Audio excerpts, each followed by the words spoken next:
Service. What is up, listeners? Welcome back to another episode of the Full Service Podcast. I am Tank Smith, your host. Today is episode 82. Thanks for being here. Shout out to my guests from last week, Skylar Ryan. Skylar, I appreciate you coming on the podcast. It was such a good time.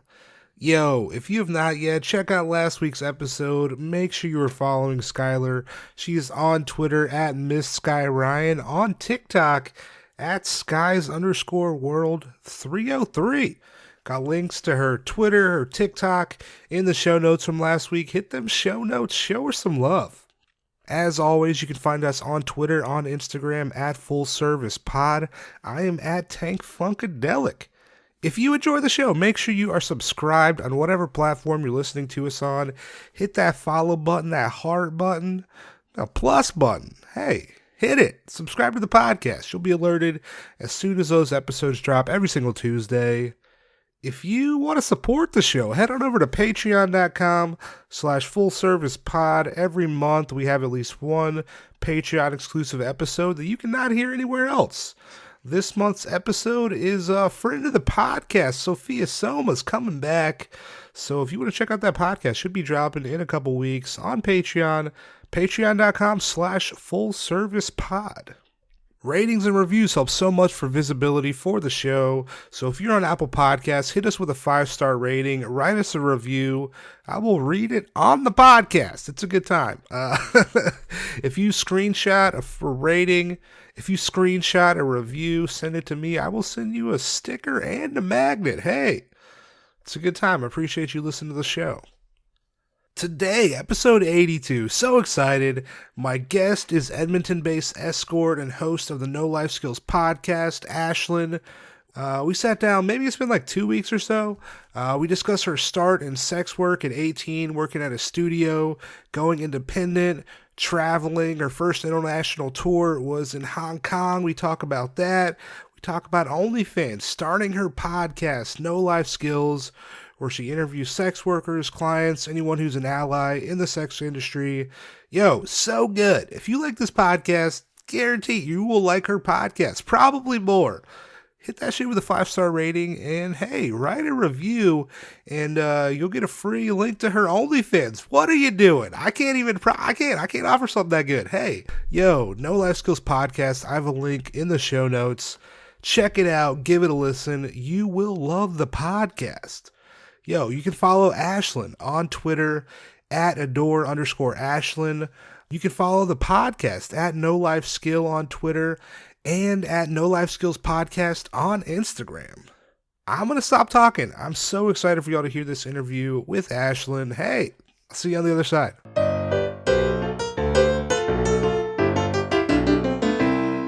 Welcome back, listeners. It's Tank Smith. I'm so excited for today's episode.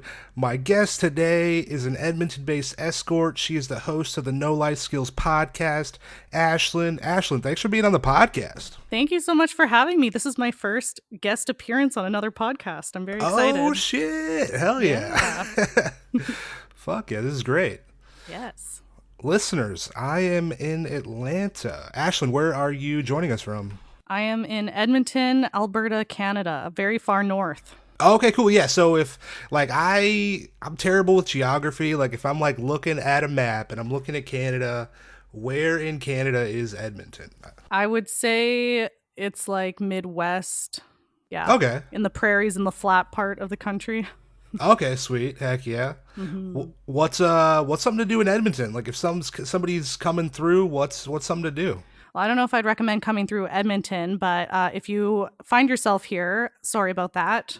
Just kidding. Edmonton's not that bad. We have the West Edmonton Mall. That's kind of famous, right? It's like the biggest mall in North America. And we have a pretty good restaurant scene here in Edmonton. And our river valley is really beautiful. It's actually 22 times larger than, what the frick is it called? In New York City. Now I'm blanking. Manhattan? No, the park. Big park. Oh, Central Park. Central Park. I have brain fart. Yeah, so the River Valley area is 22 times larger than Central Park. So. Oh, wow, that's a lot crazy. of nice trails, yeah. Heck yeah. Y'all also got hockey, too. I think y'all got the Oilers there. Yeah, we like hockey in Edmonton and Canada in general. Yeah, I don't know how they're doing. I don't follow hockey, but okay, they're here. Yeah. I feel like, yeah, we used to have a hockey team in Atlanta, but they left. But I feel like hockey games are fun to go to. They're like, I've only like I used to live in Raleigh and we had the Hurricanes and like fucking hockey games are dope. Oh yeah, I used to go to hockey games all the time, but I wouldn't pay attention. I would just drink. That's how most sport. I feel like that's how a lot of sporting events are. It's like we're just here to drink socially and have fun, you know. Okay, not just me then. That's good. Yeah, no, you are not alone. I mean, that's what mostly what like baseball games are. It's True. like baseball games are like 3 hours long, super boring. It's just people getting drunk and just Yeah. like playing games with themselves in the stands. Really. Yeah, like no one's even getting into a fight in baseball, really. Like it's so boring. At least hockey, there's some commotion sometimes. Yeah. See, that's the thing I don't really get about hockey is like how you can still fight, and then it's like cool. You don't even get thrown out, do you? Like you just fight, and then it's like all right, let's go back. I think they let them fight. Like I watched a game not too long ago. They were definitely letting them fight, and then they definitely gave them a penalty. I don't know if both people got penalties though, but yeah, I don't know these sports things. Yeah, I'm like, I have no idea. I just like watching it though. It's fun. Yeah. Hell yeah. What are you passionate about? What's something you like to do for fun? For fun, I love traveling for fun when we're allowed to. I love road trips. I've driven all the way to the Mexican border and back, so that's pretty far. I love Wow. camping. I like to go to the gym. I like to cook. Yeah, normal things. Hell yeah. How was driving to Mexico and back? It was like a big 6 week road trip. So I like hit a bunch of national parks in the States and slept in my car most of the time. And then I almost crossed into the border to go to Mexico because I lost my inhaler in Las Vegas and I couldn't get a new one in the States. And I was like dying and I couldn't breathe because I was in San Diego and like along the California coast, the air quality is super poor. So I thought I was going to die. And I went to the border and they were like, you shouldn't cross alone. And I was like, oh, okay, Wha- fine. And then I couch surfed with these girls in Laguna Beach at this university, and one of them had an extra inhaler, so it all worked out. Damn, that was perfect. Hell yeah. Yeah. I was listening to the first episode of your podcast and you mentioned that you like graduated high school when you were 15. How does that work? Am I talking to a genius right now? Okay, I don't know if I'm a genius, but so what happened was I was living in a different province for my grade 9 year, and I was kind of bored. It was considered high school where I was. Sometimes in Canada, high school is like 10 to 12, but where I was, it was 9 to 12. So it was my first year of high school. I was kind of bored. So I did a couple classes online just for something extra to do. And then when I moved back to Alberta, I had already completed like half of grade 10. And so the regular schools wouldn't let me in. So I was kind of put into a corner and I had to go to this school where everything was done by correspondence. And it was basically a school for like people who like got pregnant or got kicked out of regular school. Okay. So I went there and I ended up really liking it. And so all these courses were just like paper based and I was just able to like move through all the modules super quick. And so I ended up, yeah, finishing high school 2 years early at the end of my grade 10 year. And yeah, I won like a bunch of awards in school too that year. And I got like 100% on the provincial exams for grade 12, a few of them, which Holy I shit. guess is a big deal. Yeah. That's fucking dope. Yeah, my roommate now, I guess he went to the same kind of school where it's like you can just complete your work as is and graduate early, but Yeah, it yeah. wasn't really the plan to graduate 2 years early. I was planning on graduating 1 year early, but then once I got started, I just had enough credits and like had all the courses I needed for post secondary. So I just finished and that was that. That's fucking dope. Hell yeah. Yeah. So weird. That's so crazy. I'm like, yeah, I heard it and I was like, what the fuck? How do you do that? That's I don't know. Like I look back on it, it wasn't even that hard at the time. And I was like working full time at KFC at the time too. So damn. Hell yeah. yeah. KFC, like, this is so random. I, like, in my last job, it was pretty slow, and so I would just, like, look up, like, just, like, random shit on Wikipedia, and I went down, like, a KFC, like, rabbit hole, Oh no.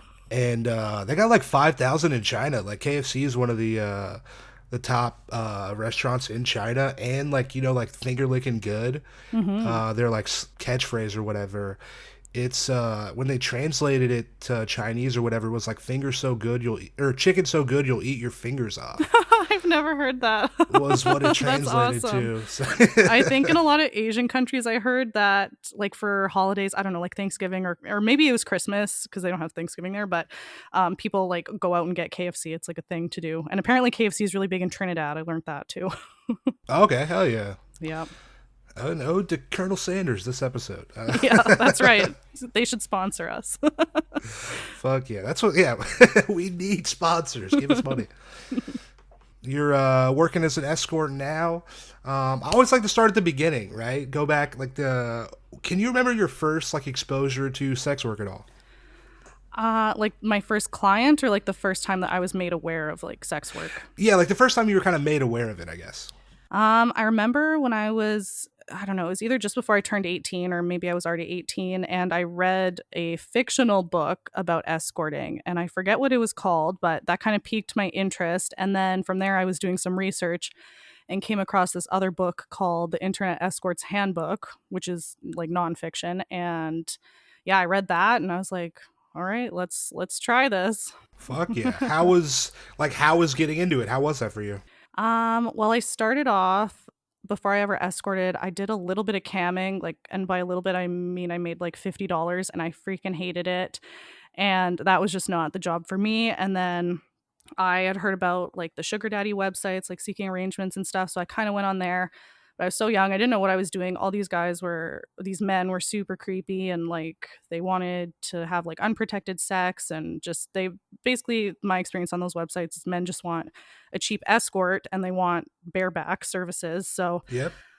yeah. And then so I read this book because I decided the sugar daddy thing wasn't going to be for me either. And so I like created a website and got some pictures done. And I think I was looking on Backpage at the time under adult jobs, and there was an advertisement for a rub and tug, like a studio in Edmonton that they were Okay. hiring.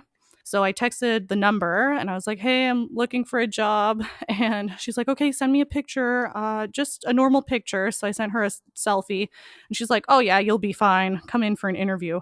And so I go to this place for an interview. It's like 10 minutes from my house. I'm like, oh, great. I was so nervous. I brought my freaking resume to the rub and tug because I didn't know these things. Like they'll take anyone at these places. But yeah, so that's funny. How was like the like I guess do they like tell you I guess like what's going on there? Like do you know what's happening, I guess, like going into it? You're like do you know what you're gonna be doing, I guess, working at a studio? I think I did know, like I knew it was full service and stuff. I didn't really know how anything worked though. I remember when I went in for the interview, I met with the boss and she's like, "Yeah, you're hired, you're fine. Yeah, you'll do great." And then the boss couldn't talk to me, like the owner, and she got one of the ladies that was working that day to take me into a room and explain everything to me because I guess legally the owner Oh, couldn't okay. couldn't like I don't there's legalities around that for some reason. So Okay, that makes sense. yeah, so she got someone else to explain it to me. Do you feel like there was like a learning curve or like a waiver period like at the beginning when you like weren't good at like escorting or like body rub like I think the learning curve was just working with other women at the studio, like, because it can be not all the time, but sometimes a catty environment and just girls who have been there longer. And like if you screw something up, like the up system, like whose turn is it to answer the door, they'll get really mad at you. So not necessarily like the escorting part of things, but just like learning the what not to do at the studio and to okay. work well with others there. That was a bit of a learning curve, but everyone there knew that I was like brand new to the business and didn't know anything. So I think I had an easier time than some people do. Okay. Yeah. How is it being like I know when you started you're like 18 and like boundaries are like such a huge thing. How is it like being 18 and like working in a studio and like having like older I'm sure a lot of clients are older, but like how is that, I guess? Well, I don't know. I remember when I was 18, people always thought that I was older and like I'd already been out of high school for like 2 years, 2.5 years when I started at the rub and tug and stuff. So people just assumed that I was lying about my age anyways. But I remember my very first client at the studio and I was so nervous. So I like go into the room and I'm like, oh, I'm nervous. He's like, oh, or I said, oh, it's my first time. Sorry. Like I'm nervous, whatever. And he's like, oh, are you a virgin? And he was like so into that. God. So gross. And I was like, what the hell? But I think, I don't know, like my first day that I worked at the Rub and Tuck, I think I saw like 6 or 7 clients, which is a lot, like just working from 4 to 11 p.m. And I think after that, I was like, fuck yeah, I can do this. It doesn't matter. And just having support of other women around and people who have been in the industry longer and being able to talk to them about things, like, I don't know, it was never, I don't remember it being a big deal, like older guys or anything. Okay. I do have like a few instances where men were creepy to me about my age when I was so young, but I think a lot of them just thought I was like 23, even though Oh, I well, was that's good. 18. Yeah, Yeah. yeah. And if I could go back, I would lie and say I was older than I was. That's my one regret about starting so young. I wish I just lied and said I was older, because at the studio that I worked at, everyone lies about their age there. Like, it's just something that the owner does. Like, everyone's lying by like 5, 10 years sometimes. Like, it's crazy. Yeah. But like, I was 18. I didn't have to lie about my age. I never lied about my age. I always advertised my real age. But if I were to do things again, I would not enter the business at 18, even if I actually was 18. Yeah. You're Yeah. just like, I'm 27. Yeah. Don't Well, ask me questions. exactly. Exactly. What do you have like a most important thing you learned starting out in sex work at all? I think one of the most important things I've learned is just not to judge the men that see escorts. And just a big learning was just knowing that this is a legitimate job and I'm providing a service. And like, that's that at the end of the day. Yeah. That's all it is. Yeah. I mean, that's 100% what it is. It's like you're providing a service and like a client's paying for a service. Like that's what it is. Yeah. Yeah. Cause I don't know if I had any like preconceived notions or anything about clients before I started. Like, I just didn't really know anything. And yeah, I think just working in the business for a little bit, I'm a less judgmental person than I think I would have been having not been in the business, just Okay. from interacting with so many different kinds of people, like different ages, different races, different ethnicities all the time. So, Hell yeah. like, everyone at the end of the day is just looking to get their dick sucked and have some companionship. Real talk. That is Yeah. real talk right there. That might be the name of the episode. Get your dick sucked and have some companionship. Yeah, there you go. What how is going independent? How is working independently versus working in a studio? How can you compare compare the two? What do you think? Well, I think I worked at the studio exclusively for about a year. And then one of the other ladies that worked there started taking me out of town. So we'd go to this town about 2.5 hours away and we'd work like every weekend. So she kind of taught me what to do. And that was my first exposure. Yeah, working independently, I guess. She wasn't pimping me out, but we just went together and did our own thing. And things changed over the years for me at the studio, like just the business in general in Alberta changed. And I just found it wasn't as lucrative to stay in town. So I started traveling a lot. And yeah, I don't know. Once, even now, if I just stay in Edmonton, I've built up enough clientele that it's busy enough for me. But I just found the studio, I, basically, it got ruined for me because I started doing these customer appreciation days, which were just like way below what I was comfortable getting paid. And then the studios were getting slow and men would only want to come in on those days. And Okay. so I was like, screw this. I'm out of here. I could go make way more money out of town. So I feel you. yeah, so I definitely prefer working independent. I don't know at this point if I would ever go back to a studio. It wouldn't be for financial reasons. I think I would just go to like interact with other women if I felt the need. But yeah. Okay. How is it like? Is it pretty like I guess like competition? Like, is there a lot of like I guess is there a lot of studios? Like, is there like competition between the studios? Like, how does it's? I'm like seeing. Yeah. I'm Well, imagining like a rival gang. Like, right? How does uh, how's that work? well, in Edmonton, I think right now there's around 40 studios, I believe. And I think when I started in the business, there was more than that, maybe like 50. And we kind of distinguish them. There's the Asian studios, and then there's like, we call them the white girl studios, but the non-Asian studios. Okay. And so there's a lot more Asian studios than there are non-Asian. And between the non-Asian ones, like the places I've worked, I would say there's definitely ones that have a better reputation than others.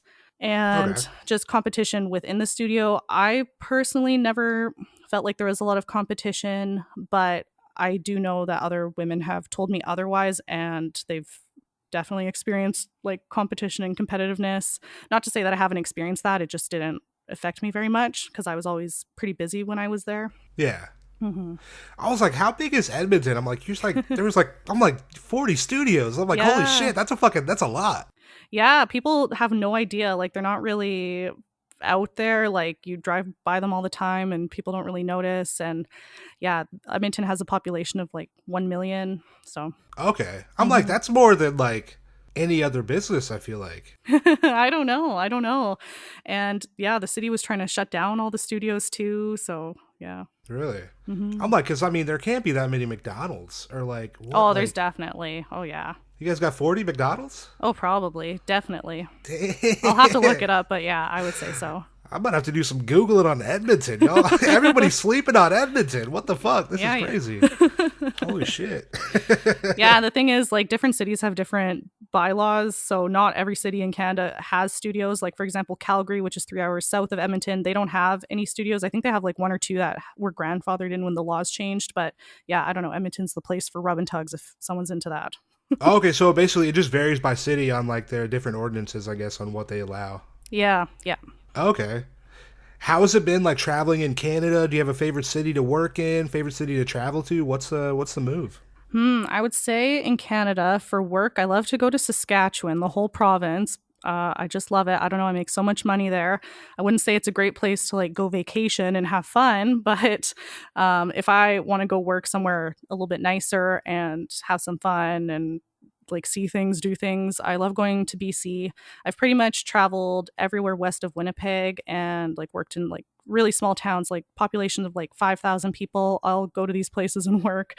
I've worked in Vancouver. I've worked on like Vancouver Island. Yeah, everywhere. I love going to BC though.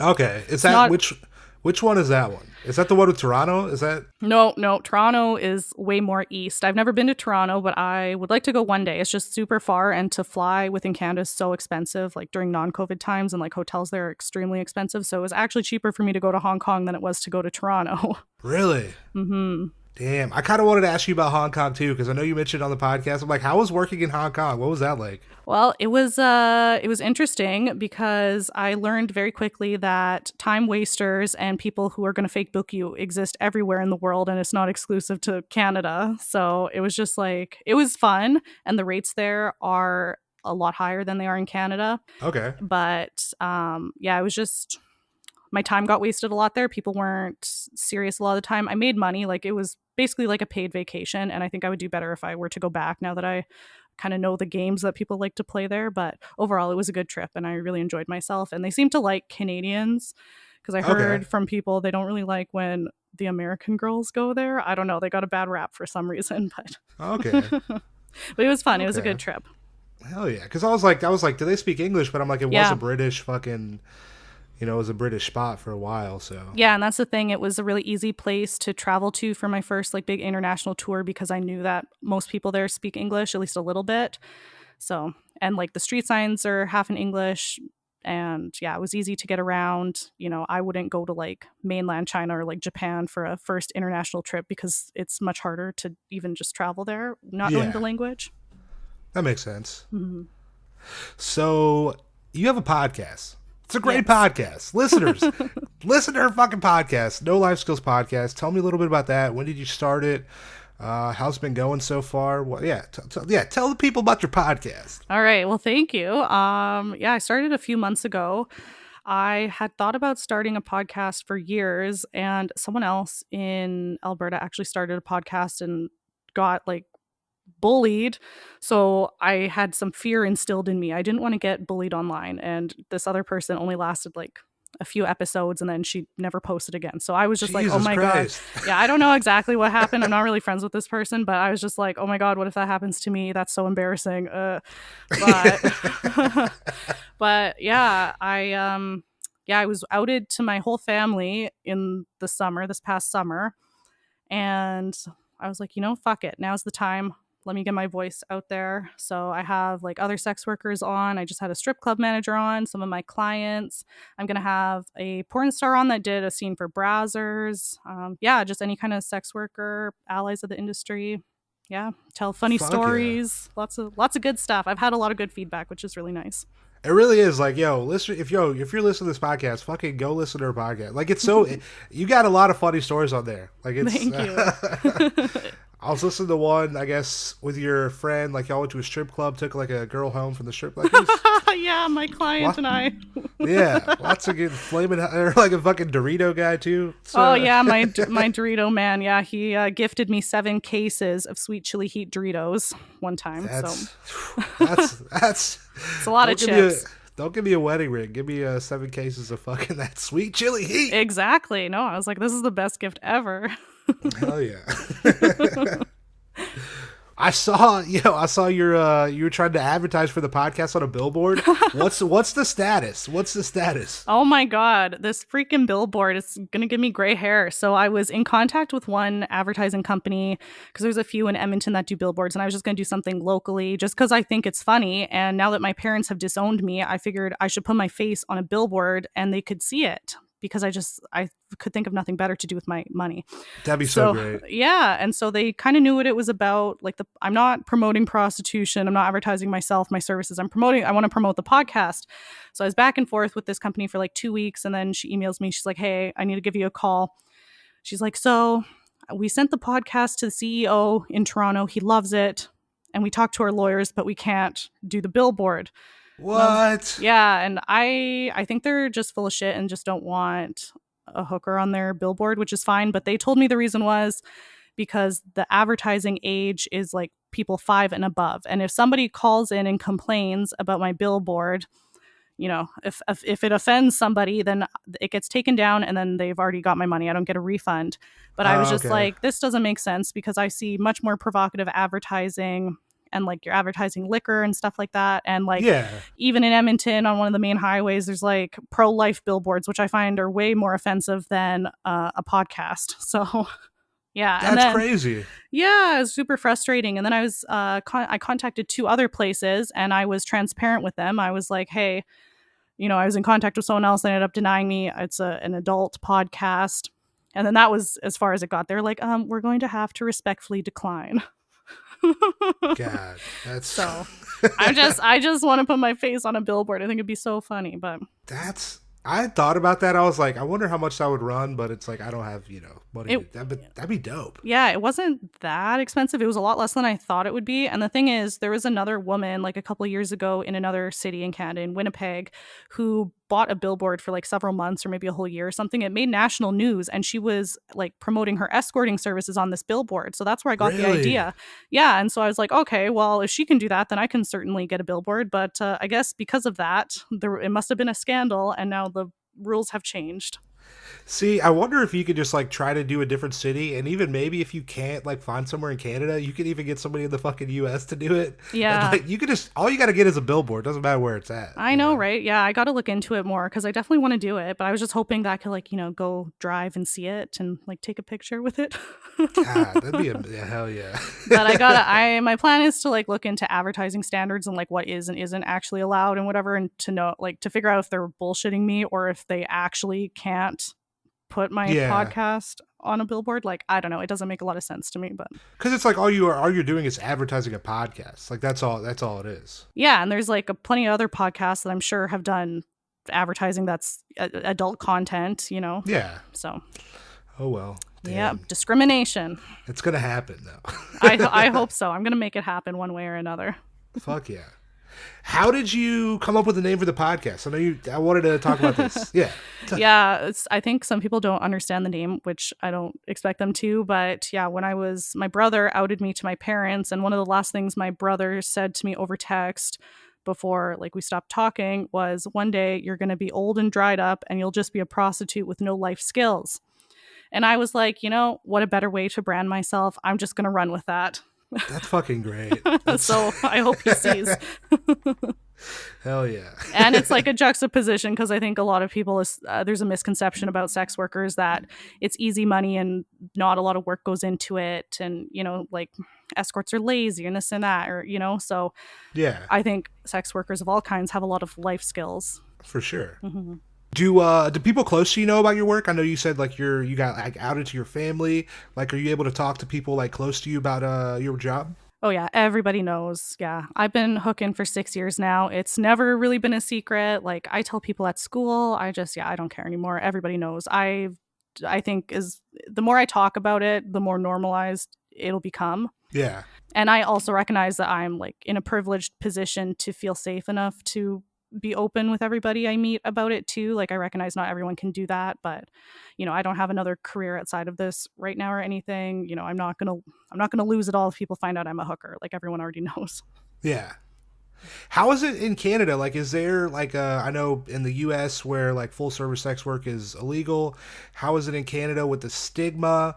How do people feel about sex work in Canada? I guess I'm sure it varies fucking person to person, but Yeah, how I'm does it not. feel? I guess for you. Uh, well, sex work in Canada, it's legal to sell sex, but it's illegal to buy sex. And the basis behind those laws is to lessen the demand for prostitution, which it doesn't and it won't. So it doesn't make sense to me. I don't know. I find the people that I talk to about sex work, I don't think that people are judging me most of the time. Sure, maybe they are behind my back, but it's hard to say. Like I think when people meet me and get to know me, they're like, "Oh, okay. It's just a job. It's no big deal." Yeah, So, I don't feel judgment, but I do know that there is a stigma still yeah. attached to it. I feel like I do agree with what you're saying though. When you're like you're open with people, you tell people about it. I feel like with you like sharing your experience, people are like, "Oh wow, she's that's what sex work is." Oh, I had no idea. And just like you talking about it, I feel like has to fucking help. Yeah, and like I have nothing to hide. Like I've always been very open with all of my friends. Like the only people that didn't know in my life until recently were my parents. My brother found out a couple of years ago too, and yeah, it's just even when I'm on dating apps, I tell people right away because I don't want to waste my time, and I just think it's better to put it out there. It's just a job at the end of the day. Yeah.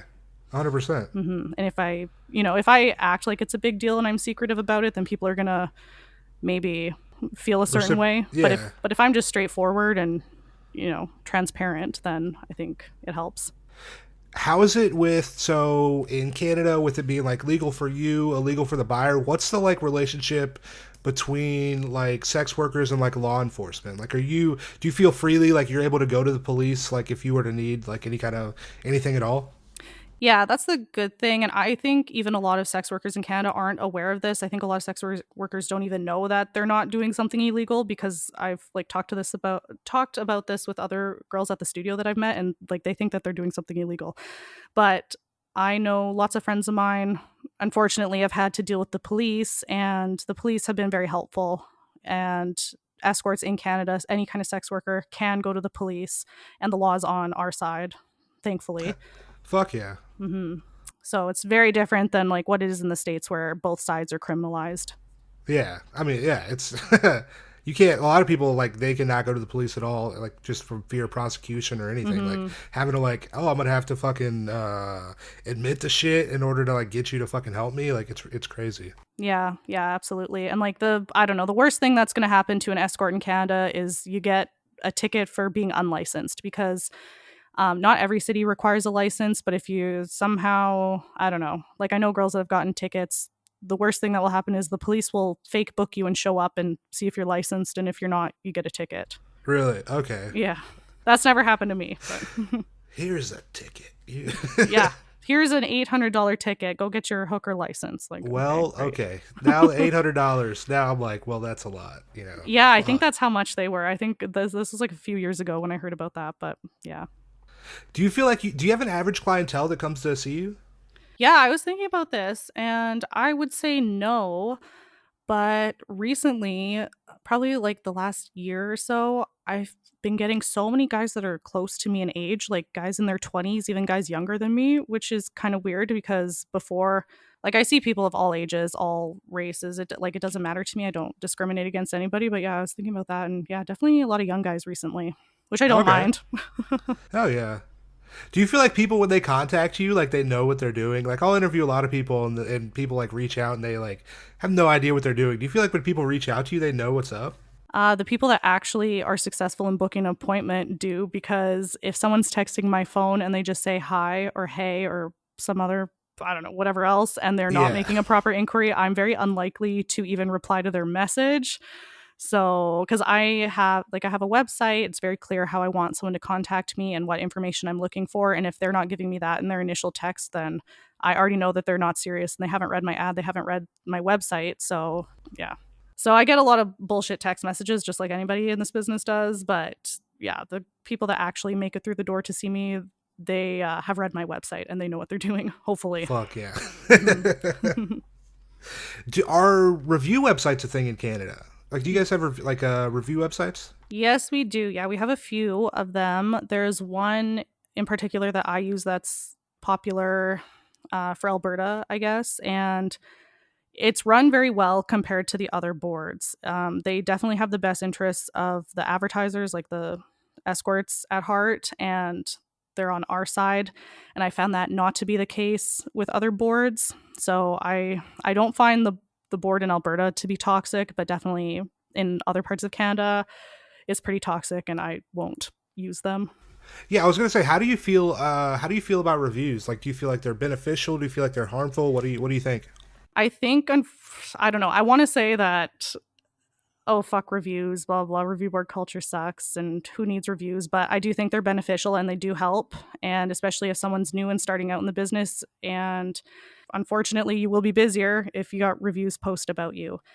That being said, I'm at the point in my career now that I've had dozens and dozens of reviews. And so if somebody's questioning, my thinking I'm fake or questioning my integrity, thinking I'm going to rip them off, like, I don't even have to listen to it, but I think they are helpful for people entering the business. Okay, okay. Mhm. Do you feel like so you started 18, and you said it's been like 6 or 7 years since you started? Yeah, 6 years. Yeah, how do you view sex work any differently now than you did when you started? I think it's just, I don't know, it's hard. It's just changed so much for me. Like how I do things is so different. Like my boundaries, the kind of clients that I keep around, it's definitely been a lot of years of learning, and it's been a lot of years of hard work and being consistent and like putting myself out there to attract the kind of clients that I want to see. Because when you're first starting out, or when I was first starting out, like everyone want to take the new girl for a spin. And so I was seeing people that I didn't like, and maybe I wasn't always as busy, so I would, see guys more than once that I didn't want to. And Okay. so I guess now that it's been so long and I've built up clientele, like pretty much everywhere I travel to, I don't have to see people that I don't like anymore, which is probably the big thing. Okay. Hell yeah. Yeah. So it just makes the experience for myself a lot better and a lot less stressful when I don't have to deal with people that I don't want to see. 100%. Yeah, Yeah. 100%. If that makes sense. Yeah. I know a lot of people during the pandemic like turned to like online sex work. You are on OnlyFans. How do you like it? I fucking hate OnlyFans. I hate it so much. But you should subscribe. Or anyone People listening. subscribe to the OnlyFans. Subscribe. Oh, it's so weird. I don't know. When the pandemic first hit, I took a couple months off and like just didn't work. I was kind of burnt out anyways, needed a break. And then I continued seeing people in person. And then when things got better in like the spring and summer, I traveled and stuff. And that's how I was making money still. And so I only started OnlyFans, I think in October. Yeah, October 2020. So I was pretty late to the party. Okay. And I always had people asking me like to buy videos and stuff. I used to have a premium Snapchat that I also disliked. So I was like, you know what, whatever. I'll put some stuff on OnlyFans and we'll try it out. And like I ended up making more money in the first few months than I thought I would, which was surprising. But now it's kind of died down, and I just find like people on there expect like your freaking firstborn child and your left kidney for $5. So Yeah. it's just a lot, and I'm very busy with so many other things in my life that I can't commit 40 hours a week to OnlyFans. So like I don't know what these people want from me. Like I'm doing my best here. Yeah. It's like I've talked to a lot of people, and like the one thing that everybody just reiterates so much is like the amount of work it is. Yeah, like It's people don't think about that. no. If you Like want to I think make it, if you want to make money, it's a freaking full-time job. Like there's no way around it. I only got lucky because I had a following on Twitter and that's where everybody came from. But if I was just starting out and had no followers, nobody knew who I was, I wouldn't make $5 on there. Like it's so hard. yeah, it's like you have to almost convert people from other social media platforms Yeah. to OnlyFans. If you don't have a following, then you're fucking starting from scratch. And it's like, especially with like how OnlyFans is, like you can't really like you can't go on OnlyFans and be like, I'm gonna just look for people on OnlyFans. Yeah. Like Yeah, I don't know. It's like that.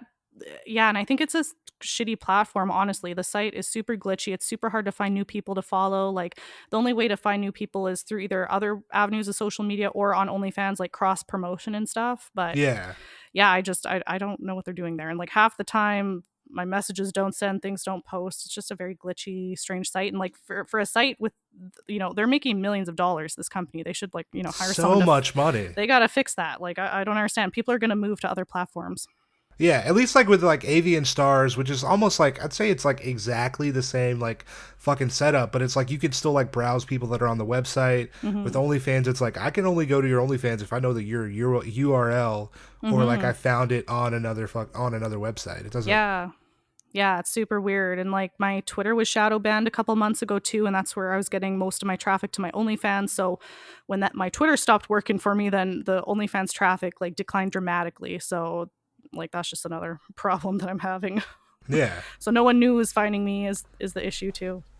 Okay. I know. Like not I feel like not every day at work is going to be a good day, no matter what your job is, you know. Hmm. What are some like frustrations or like challenges you have within your job currently? I would say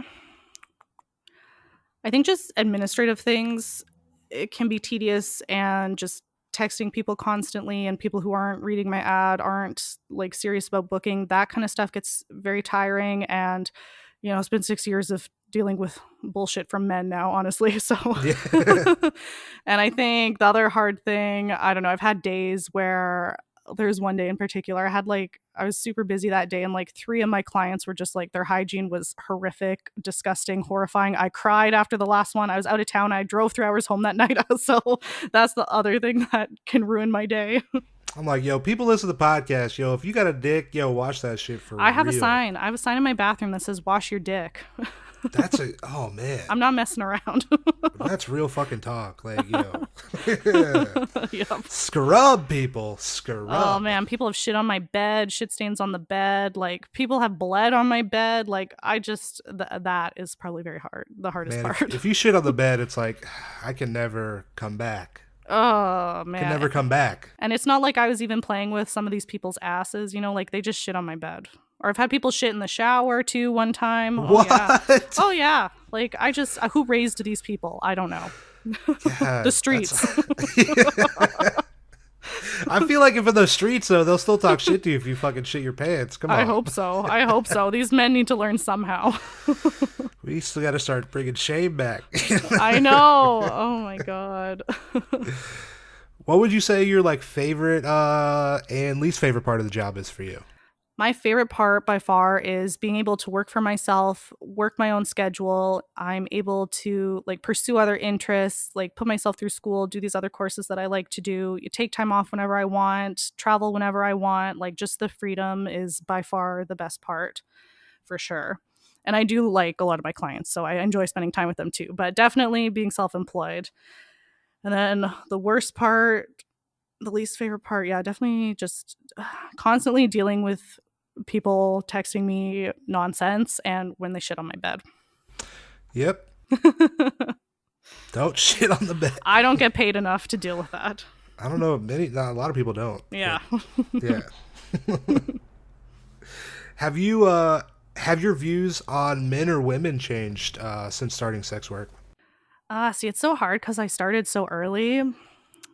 Mm, yeah, I would say I'm a much more open-minded person and I really like meeting people like from different countries and stuff, like who weren't born in Canada. I think it's so interesting to like hear how other people grew up. So, yeah, I've met like I don't know, people from India, people from South Africa, people from like China, just yeah, all these different places and I think I and all these people they're so interesting and I probably would never have met them otherwise. So, yeah, I think that's one thing.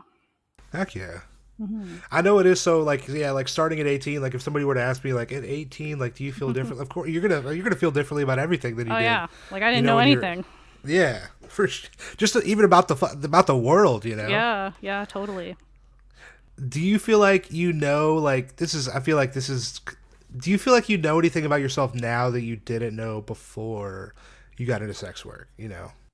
Yeah, I think one big thing is just how like I am myself in romantic relationships too. Like I think doing sex work has dramatically like changed the way I interact like with partners and stuff. Okay. Like I think I'm just not a jealous person. Yeah, I think yeah, cuz I think if before sex work not that I was jealous, but I think yeah, I wouldn't have been as open-minded. Like if I, for example, my boyfriend wanted to go see an escort now, like I would be like, yeah, sure, because I've been there and I know I don't think it's a big deal. So Yeah. that's one thing. And then Well, I think I've changed so much as a person, like just, in my early 20s are really formative years anyways. So it's hard to say if Yeah. it was because of sex work or not. But I don't know, like the last couple of years, I've done a lot of work on myself and done a bunch of like personal, professional development programs and stuff. That's just something I love doing. So I think I've grown a lot from doing that. But yeah, I don't know. I Yeah. think people in their 20s change so much anyways. Yeah, like you should, yeah, that's like from like, yeah, from fucking like eight, like from like 20 to 30, you're like a different person. Yeah, like when I was 18, I was like a fetus. Like I didn't know anything. Yeah, So, no, not that I think I know everything now. I'm still learning. I'm still super young. So, it's all just everyone's fucking growing constantly. It's hmm yeah, no matter like just from life, yeah. How long do you see yourself in sex work? Yeah, I don't know. I think about this a lot, and I know that I don't want to do it for the rest of my life. And I know that I would like to pursue other avenues and like I'm getting an education and, doing other things, but I don't have an expiry date. I would say probably at least a few more years, but I don't think that I would say like, oh, I have to be out by 30 or something. Like I got Okay, time. I got lots of time. My good looks will still be with me for a few more years. So hey, they're staying, they're staying. that's right. Thank God for this job because I can afford the Botox, so I'll be young forever. Do you have a thing like if you could do anything, you would do this one thing? Like if money were not an option, do you have like a thing where like I would do that thing? Like for work or just Yeah, like for work, I guess, or yeah, let's say that. I don't know. I have this like fantasy of becoming a van lifer and like having a YouTube channel and just like driving around in my van and sharing my life with people that way. See, now that sounds dope. Yeah. That's my sister. She's into this like YouTube channel, and they like just like sail around the world or whatever, and just like make YouTube videos. And I'm like, that sounds very nice. Yeah, super cool. Yeah, If money were no option, because like, yeah. yeah, yeah. I mean, they're making money off this YouTube Oh channel. yeah. Like you can, yeah, like you can YouTube if you can monetize it and get a big following, you can pop. I mean, you can make some Oh, for money. sure. Yeah, my brother was a big YouTuber actually. So, Hell yeah. Are you a fan of stand up comedy at all? I should be because everyone tells me that I should be a comedian, but I'm like, I don't know about that.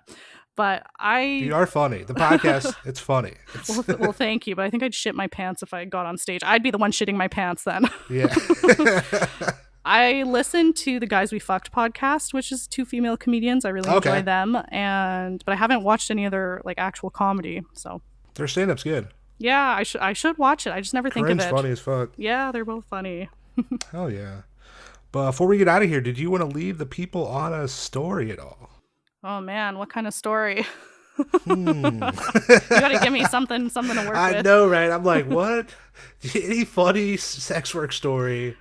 You're like, oh, that was great. They're like, Okay, I got one. I can't remember if I've told this story on my podcast, but I'll just tell it again. So there's this guy and oh, this guy, he texts like a maniac. Like you'd think that this man he's just not okay. He's so excited is the problem. He loves me, he loves hookers. He's so excited. He loves threesomes.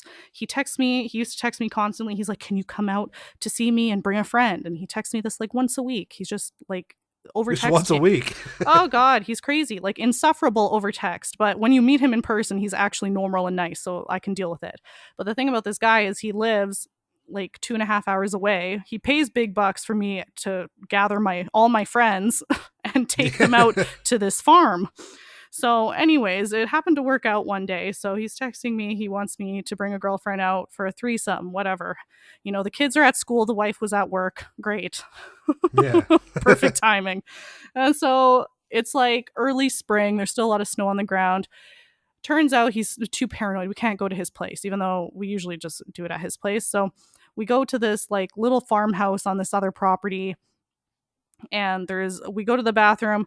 There's no water. There's no power. Okay, Oh fine, God. great. And then we're like, okay, where are we doing this? He takes us to this couch, Nana's couch. It was like an old lady couch. I'm like, oh God, forgive me, Nana, for we are about to sin all over your couch. And this guy is like so paranoid. We like get down to business, and yeah, we're like on this, yeah, like a farm. And we all see a van start coming down the driveway, and the driveway's super, super long. So it's me, this guy, and my girlfriend. And I've never seen a grown man cry like that before, but man, Oh God. it's burned in my memory forever. So this guy's freaking out. We're like, oh my God, what do we do? This is awkward. Like we're all naked. Is there any way to get out? Like, oh wait, Oh, is it a one way in, one way out kind of oh situation? man. Well, he didn't know whose van it was. So, anyways, we like get some of our clothes on. Like I said, it's early spring, so a lot of snow is still on the ground. So we go out like the side door or something.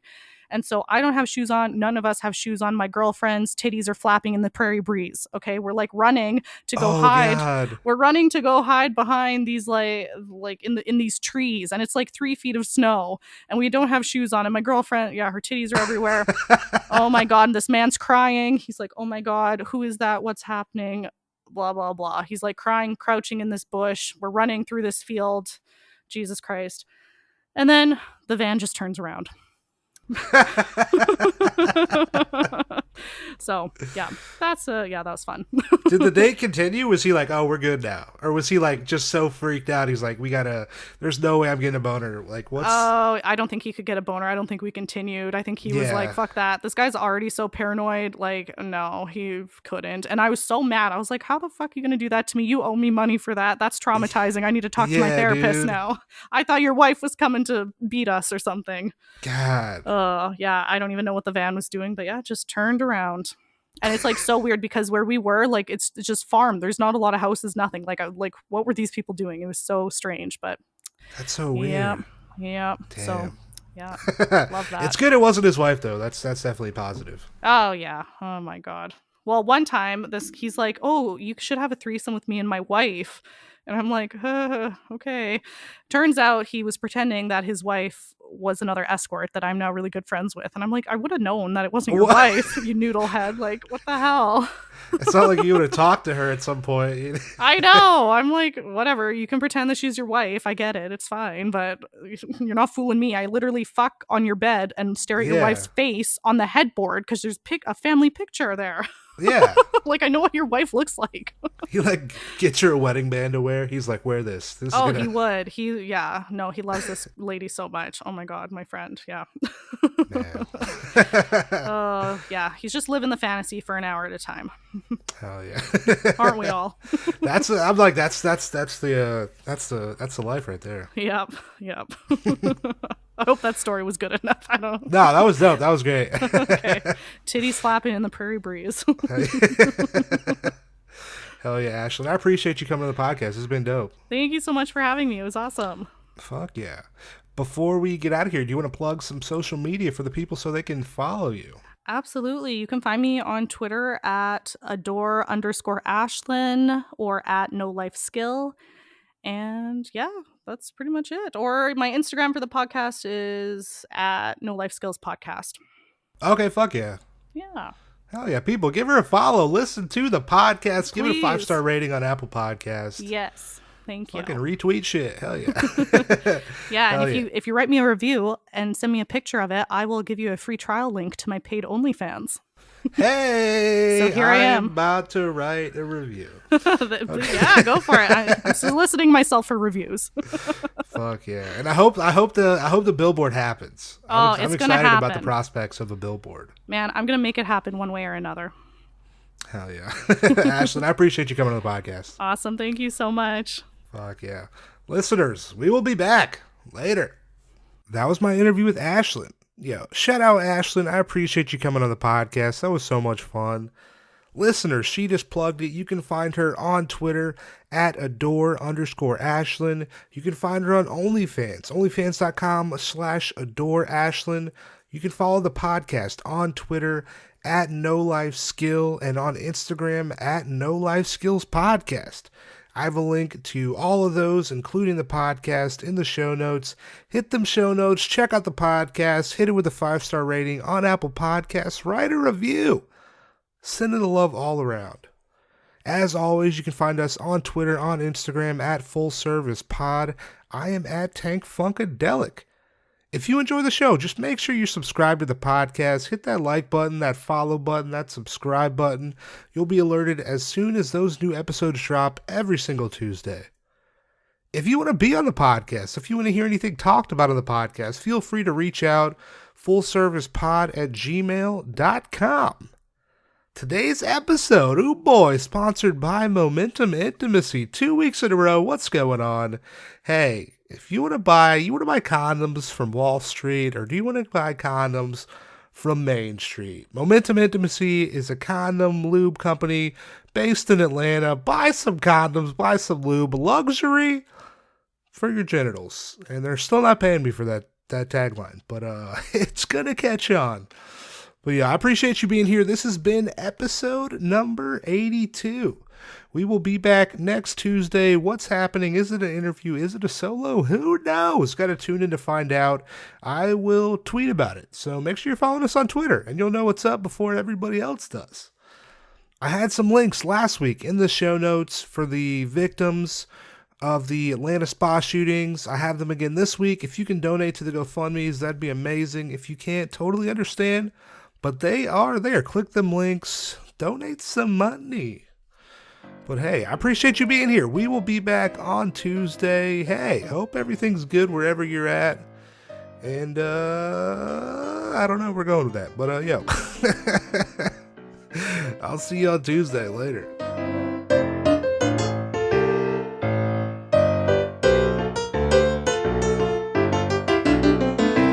Full service.